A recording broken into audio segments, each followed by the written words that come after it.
All right, we're on chapter 25, indirect marketing. Actually, it's a very important one for what we do. It's literally probably the number one effective way of marketing. Most purchases are made indirect. It's just how it goes. But here we go into it. Indirect marketing is one of my favorite methods of marketing. I have probably made more income from it than from any other single avenue of marketing. We as humans buy on emotion.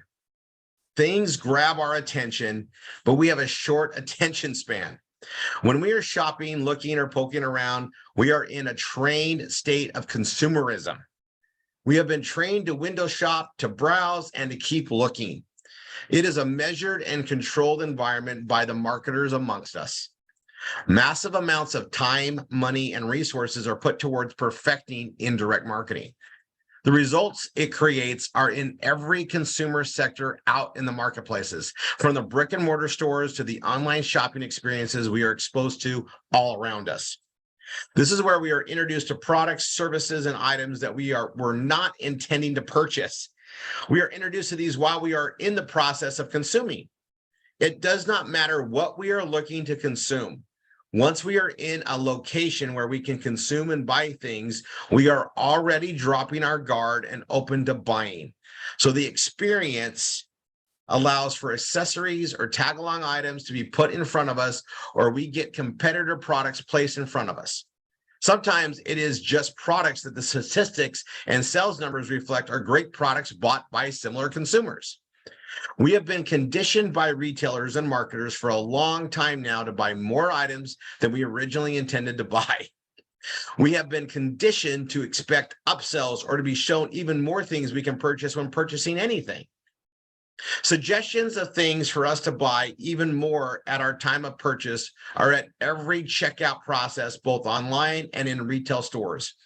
Even McDonald's has fashioned incredible profits from suggested additions to your order. When we go looking for a particular item somewhere and then get curious about a different direction altogether, that is indirect marketing. We will go in looking for a pair of shoes, and before you know it, we will have 2 new outfits, and maybe we have forgotten all about the shoes altogether. Utilizing indirect marketing is all in technique and placement. Whether it is a retail storefront or an online advertisement that you place, there is a need for a plan to place these additional products and services along the path of the consumer. It is something that needs to be so simple yet still there, something that is within the vision path of the consumer. Many times, this creates more revenues than the main item being marketed. It is a solid part of creating multiple streams of income as well. And you guys and I go through this in the way we do our marketing. We make a lot more money on other products versus the one we actually market and bring people in. There's relevance that brings them in, right? It's the marketing house. Whatever it is that brings them in is great. Then they see everything else we have to offer. They go browse. They've discovered things, and that excitement of finding something that they weren't looking for, or just being, it's their idea. It's such an important thing. And the reason why indirect marketing is so successful is because it fires into our emotions.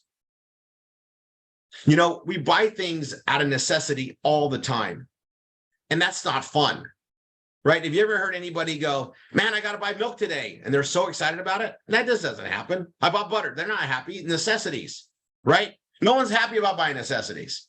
You know what they're happy about is when they get to use the freedom of their finances and their money and to buy something for them, just to buy it, to make them happy.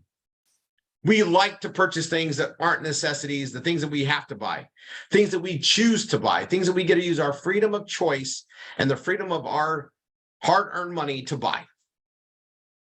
Now, I'll go through it even more.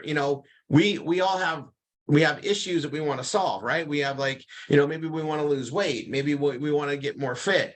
Just the sheer act of buying something towards that solution makes us happy. Whether we use it or not doesn't matter as much as just the sheer act that we were able to purchase something, made a decision with our money and our freedom to buy it, to do something that hopefully can fix it, right? That's all indirect marketing, and it's a major part of things that are done.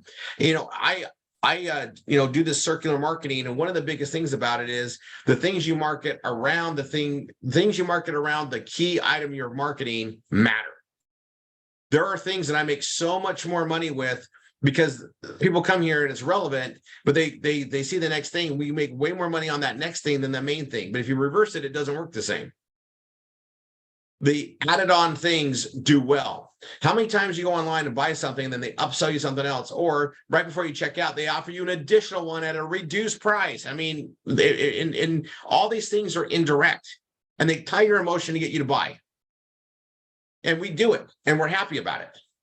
And that is indirect marketing, and it is my absolute favorite way to market. See you in the next reading.